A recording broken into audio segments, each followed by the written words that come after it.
The upcoming stories can all be found in various religious texts, but the atheist content creators telling the stories are drunk. So, whilst the stories are genuine, the details may be embellished. A little. Welcome to Holy Spirits.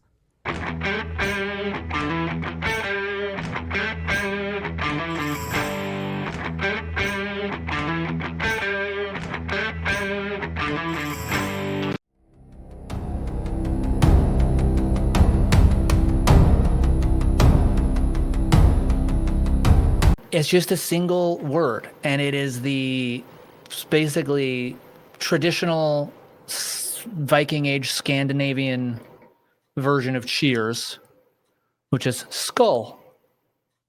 Skull. Yeah, which I think means, I don't know. I have no idea. It doesn't mean I don't know. I have no idea what it means. As long as you take a drink. Health, maybe. Skull.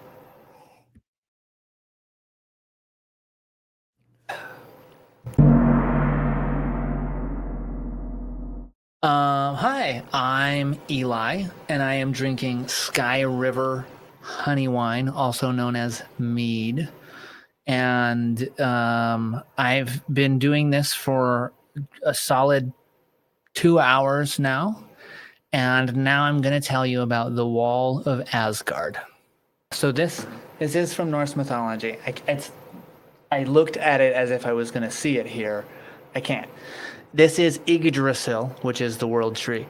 Norse cosmology is kind of rad. It's a little confusing, but it's a lot of rad.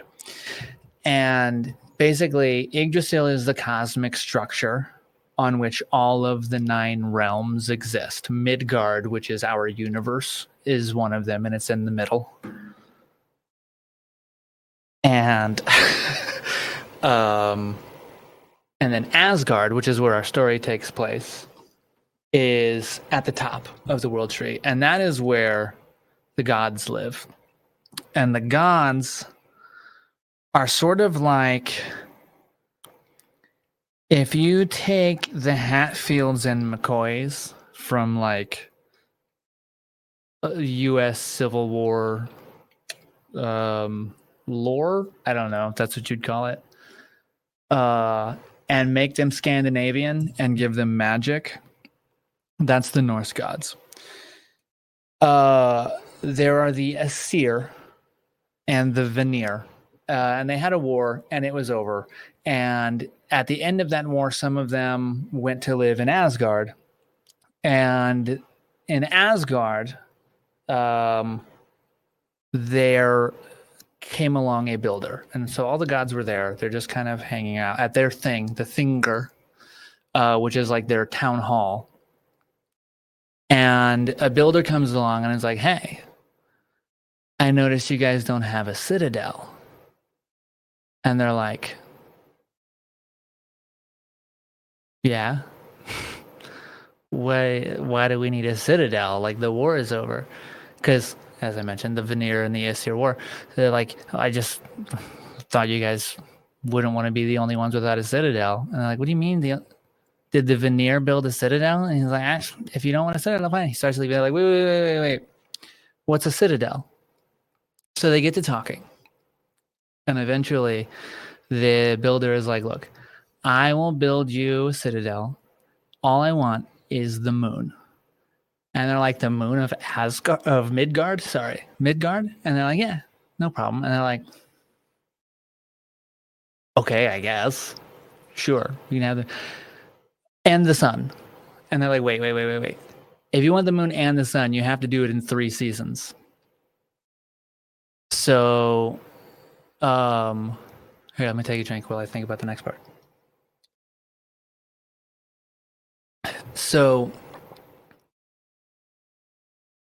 okay. So they say, if you want the sun too, you need to do it in 3 seasons. They're like, okay. And Freya. Now, Freya is a Vanir, one of the Vanir that came to live in Asgard after the war. And that was like a part of the truce. Like, they exchanged hostages. So 3 Aesir went to Vanaheim, Vanaheimer, and 3 Vanir came to live in Asgard. Freya is the goddess of sex and fertility. and like just classically represented as like smoking hot. And the builder says, "Oh, I also want Freya, like as a like possession in exchange for building the citadel." And she's like, "I'm sorry, what?" And the other gods are like, "Hold on." And she goes, "What?"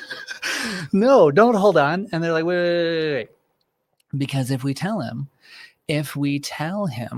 that he has to do it in one season, there's no way he can build a citadel in one season. There's not enough stones in Asgard close enough for him to bring them here in one season to get a citadel done. So let's just tell him, build us a citadel in one season and you can have all that you want. He won't get it done. We'll have a citadel and he won't get anything.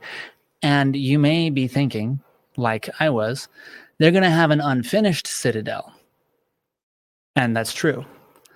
We're not going to address that. Doesn't matter. So they're like, okay. And Freya's like, "I'm sorry, what?" Still not on board. Not good. And so am I taking the drink? I also need to open this other bottle because this is almost empty. So if you have any questions yet, this might be a good time.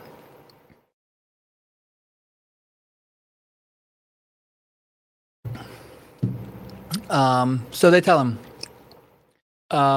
okay, if you want the moon and the sun and Freya, then you need to do it in one season and no man can help you.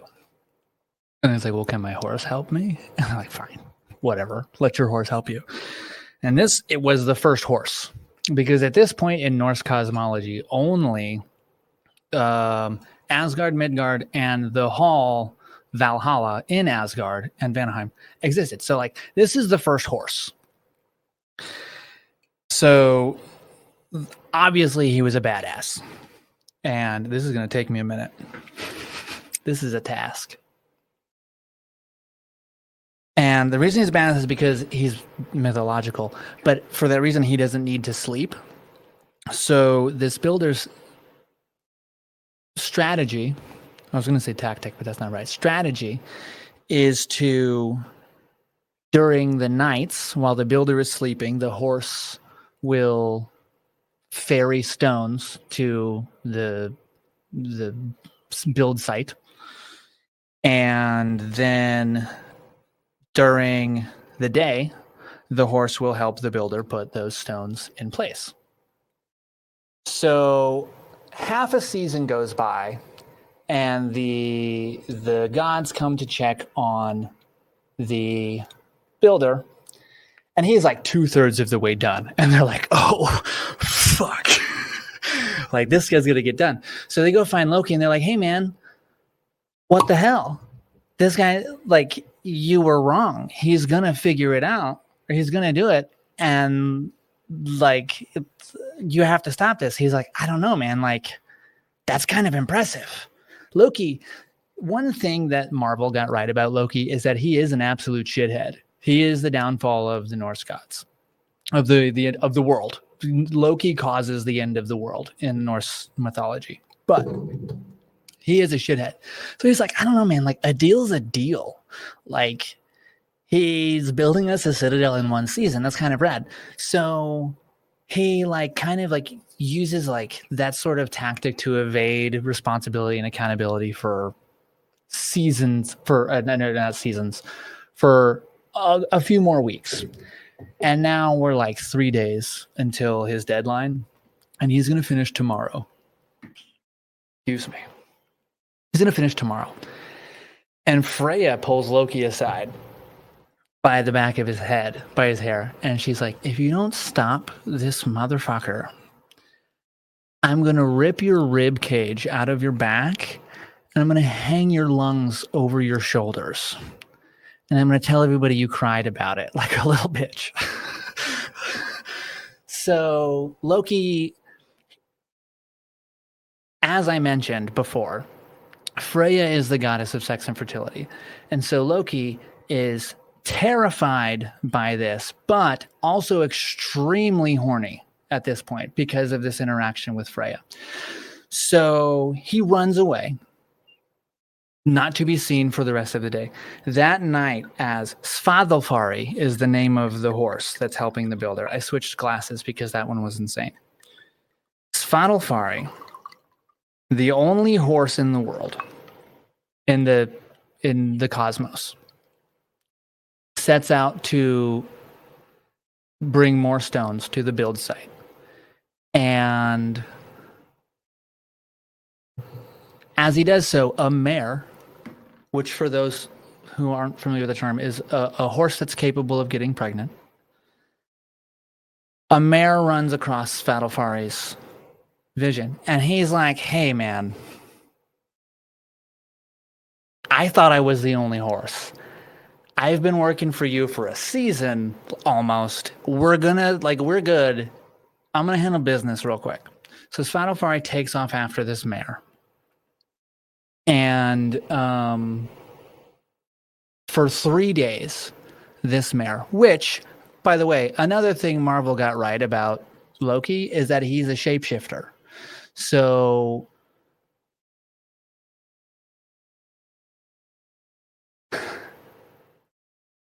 Svadalfari takes off after this mare, which is Loki, anamorphed into a horse to distract this other horse from finishing the wall.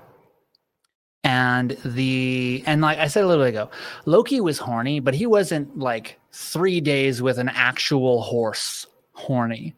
So the only thing he could do to distract the horse from like finishing its job was just run and run and run and run.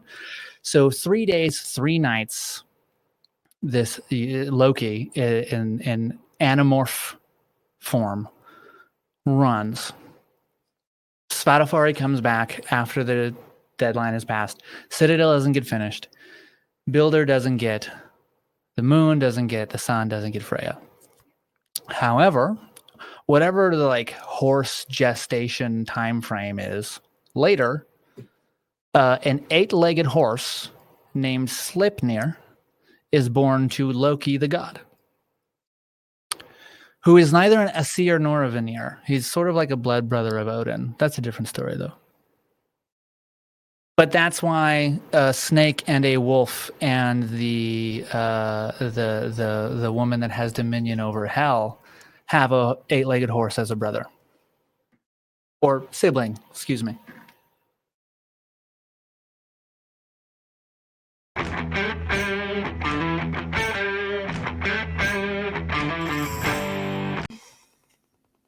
Hi again.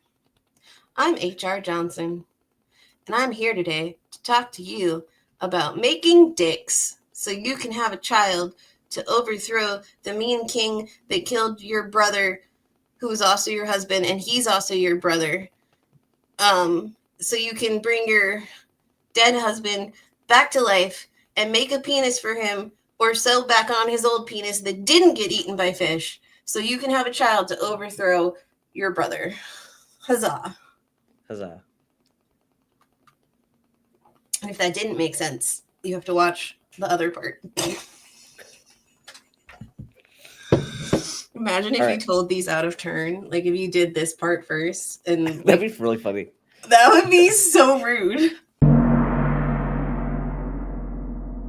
Okay, so now there's a battle for the throne. And this is about to be like an 80-year battle. So they have like a trial. And Set is like, but I hold back Apophis like every night, which is like this chaos snake who will eat the whole existence. And Horus is like, but I just can't wait to be king. And you killed my dad. And I should be king. And so obviously they decide they can't decide. And the best way to like decide is to see who can hold their breath the longest. And so they turn into hippopotamuses and they're going to go hold their breath. I feel like it's been too long since I took a stop to drink. And I feel like with all the shit that's going to go down, I have to take a stop to drink. Are you even still there? Am I just No, like... I'm here. I'm just Okay. letting you do your thing because it's funny. That was so clear and not at all confusing, right? Like, you know exactly what happened, don't you? Yeah, no. It depends on what text you're reading. It depends on what text you're reading. Same as Bible. That's what I I got. know. Yep. It's also so the not with all texts, but with religious texts, Egyptians believed that written word could like affect real life. So they didn't want to actually write certain things down because they thought it could make them happen and like influence real world events. So that's the other reason that part of this is all like messed up. And also because it's like fucking 6,000 years ago. So, okay. All right. So, all right. Now, back to the battle for the throne. So the need is met. And they're like, we don't know who should be king. And Seth's like, but I keep the chaos away. And then there's Horus over here that's like, but my daddy. And so they, like I said, they decide that the best way is to see who can hold their breath the longest, as hippopotamuses, obviously.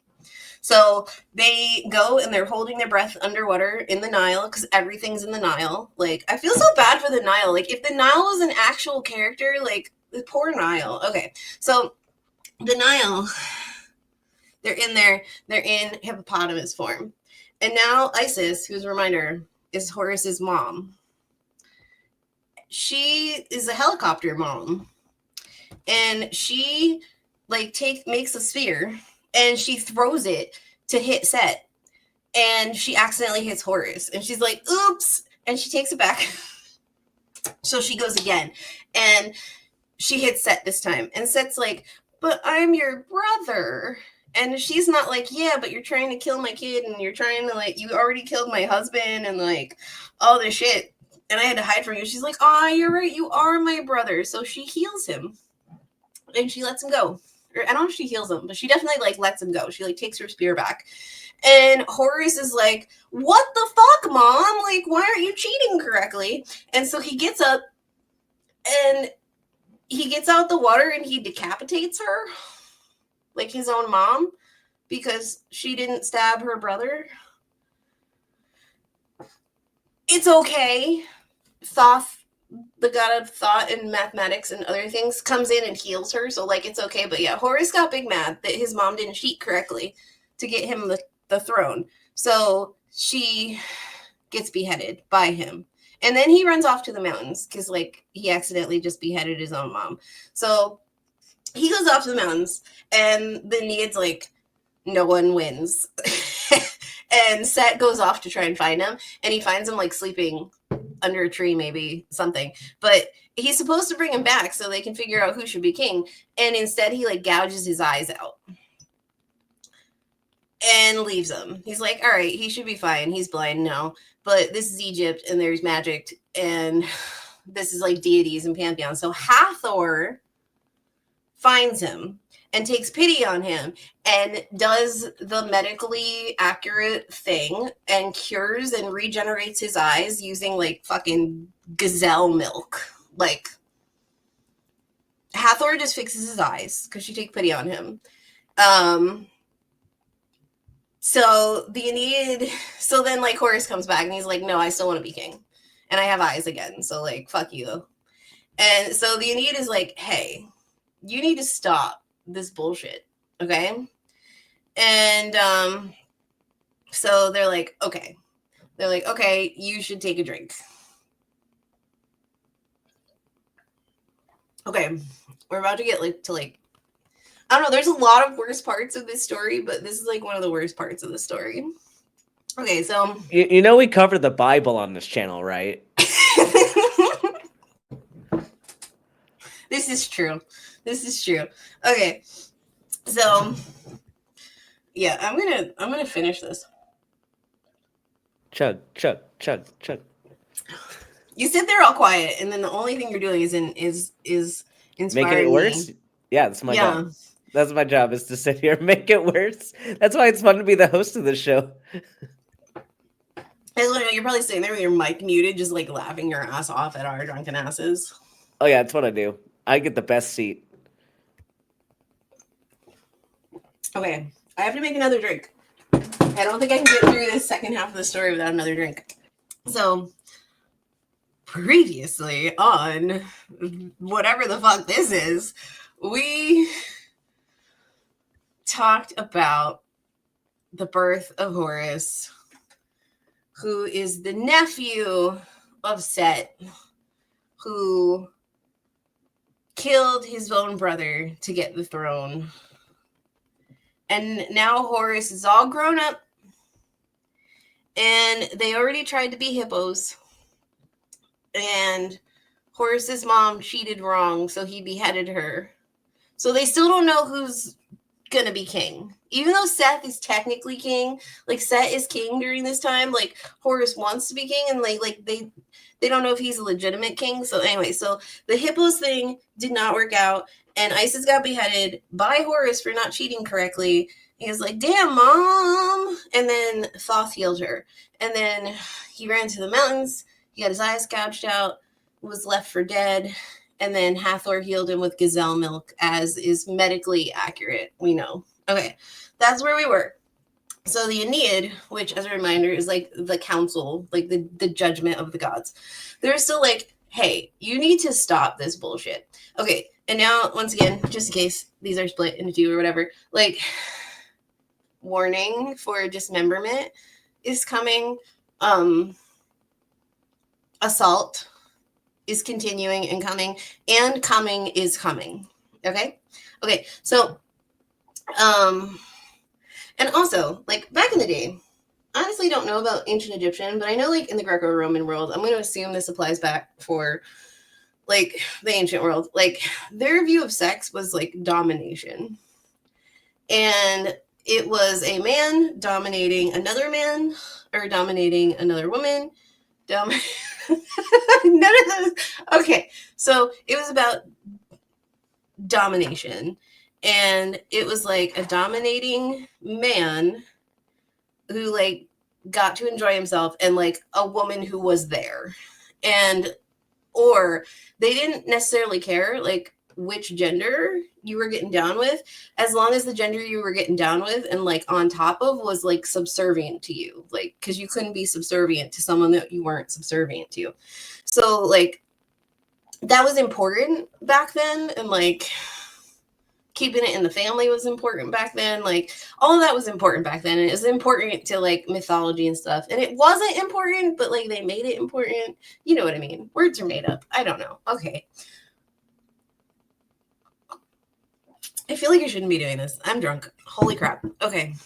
Let's continue on. Let's see who gets to be king. Okay. So I already did, like, the whole, like, run through of all the stuff that had happened. Okay. So we're at the point where, like, the Aeneid is like, hey, you need to stop this bullshit. Okay. Like, you're getting too many other gods involved. Like, you guys need to, like, talk it out. So Set is like, okay. And he pulls the same old bullshit where it's not really a banquet. It's more like a private meal. But, like, he invites Horus, his nephew, over for dinner. And you remember what happened the last time he invited a family member to dinner? This one's even worse. So they eat. They're, like, talking. They still haven't decided who's going to be king. And so Horus, like, falls asleep after eating the meal. And so his uncle's like, I'm going to dominate him. And so his uncle assaults him. And Horus wasn't actually asleep, though. So he actually caught the jizz in his hands. Okay? And so naturally, he does, like, actually, if you are assaulted, like, go tell someone for real. Like, yes. But anyway, he catches the jizz in his hands, and he does what you naturally do, which is you take that to your mom and you show it to her. The jizz in your hands. You just keep it on your hands and you take it to your mom and you're like, Mom, here. And Isis is like, oh my God, ew. And she, like, gets revenge for getting her head cut off, and she just, like, cuts off Horus's hands and throws them in the Nile. And she then magics him some new hands, because remember, she's really good at magicking body parts back to existence. Okay, so she throws the jizz hand, Horus's Seth's jizz hands into the Nile. and makes him new hands. And she's like, okay, you're cool now. You're good. And so okay, so Set goes back to the Aeneid. And he's like, guess what, motherfuckers? I dominated him. I'm an evil asshole who does assaults. But I dominated him, so I should be king. Because, like, power, like, power makes it right. Because, like, I dominated him. I'm the king. And Horus is like, nuh-uh. Why don't you call out to our seed? And, like, now I'm like, how do you call out to the seed? Like, are you like, Set's jizz, come here, boys. Like, come on, Set's jizz. Like, so it's these gods like chanting something about Set's jizz. And so they're like, so Horus is like, yeah, call our seed. And the Aeneid is like, they're not mad at Set for like assaulting his nephew. They're like mad at Horus because he was dominated, because that's some stupid patriarchal dumbass bullshit. So, but anyway, so they're like, okay, we'll call the seed. And they call the seed, and when they call for Set's seed, it answers from the Nile. I don't know how it answers. I don't know how Come sings. I don't know if it shot back up. I don't know if it like swimmer danced. Like, I don't know what the fuck. It doesn't like speculate, but anyway, they can tell that Set's seed, his cum, is actually in the Nile. Like, his jizz is over there. It is not on Horus. It has nothing to do with Horus. So they're like, you didn't dominate him. What the fuck are you talking about? And Horus is like, yeah, now see where my jizz is. And so they go and they call for Horus's jizz, and they're like, Horus seed. And so they call it out, and the Horus seed comes and answers. The cum comes from Seth, and Seth is like, what the fuck, you didn't dominate me, what the fuck, there was no fuck, like, how is this happening? So, and I imagine like Isis is over there giggling, but also ew, gross, because like Isis got some of Horus's jizz. I don't know how. I don't want to fucking know how. Well, whatever. So she got some of Horus's jizz, and she had like gone to Set's garden and like spread it on his lettuce, because lettuce was Set's favorite snack. Like, it was his favorite food, and he didn't taste it being weird at all. Like, like, I don't know if his brand of lettuce was like already salty or some shit. Like, so he didn't taste the jizz on the lettuce. He did not taste the frosted lettuce. And so they call it forth from him. And they're like, oh, he dominated you. Maybe he should be king. But Set is like, fuck that. None of this counts. Like, let's do a different challenge. Like, this challenge is gone. We're gonna do a new one. So you would think that would have ended it, but no, like, that didn't end it. So they're like, one more challenge. Let's race stone boats. Okay, so Set goes and cuts the top off of a mountain and uses that as his boat. And Horus is over here like, this has been intellect over instinct this whole time. So he like makes a wooden boat, and then he just puts like gypsum and like plaster and shit over top of it so that it looks like rocks, but it's actually like wood. So obviously his boat is lighter, because somehow that still works. And so he's like going down the Nile, and he's like winning the race. And then Set is like, what the fuck? This is not cool. And so he turns back into a hippo again and like rams the boat and like reveals that it was just a trick. And so the Aeneid, who again is like the judging body, like they're like the church elders of the Egyptian pantheon, they're like, damn, like, we still don't know who should be king. It's been like 80 fucking years. What do we do? And then someone's finally like, you know what? It's only been like 80 years. We're trying to figure out who's going to replace Osiris on the throne. And Osiris is like still ruling the underworld. Maybe, I don't know, we should fucking ask him? So they ask him. They send a letter or some shit, send like a carrier pigeon. I don't know. A lot of the ancient deities, I don't know if there's like a Hermes equivalent.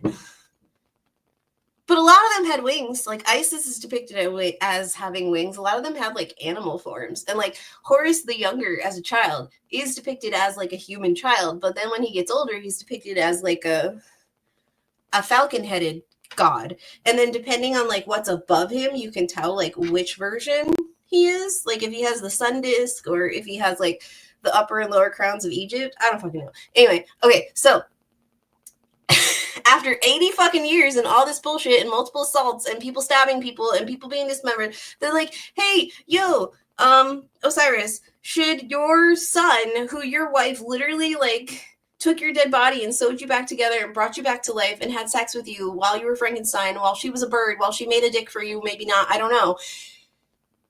Should your son, who she raised and had to be on the throne, be the king? Or your brother that murdered you? And what do you think he said? Obviously, he was like, my son, duh. And if you disagree, now that I'm king of the underworld, I will set forth all of the demons of the fucking underworld on you. So you make my son king, bitches. And the Aeneid is like, okay, yeah, that's a good point. Horus wins and is the king now. And that's the story of how Horus, a multi-faceted, multi-versioned deity, became synonymous with kingship in Egypt. And like all the pharaohs were like, I am secretly Horus, and also Ra, and also other things, because nothing makes sense, because it's all overlapping. Are they just admitting that they like to jizz in people's lettuce? I don't know. Maybe it was boring, so they wanted frosted lettuce. Like, I don't know. Egyptian mythology, like lots of other mythologies, is extremely fucked.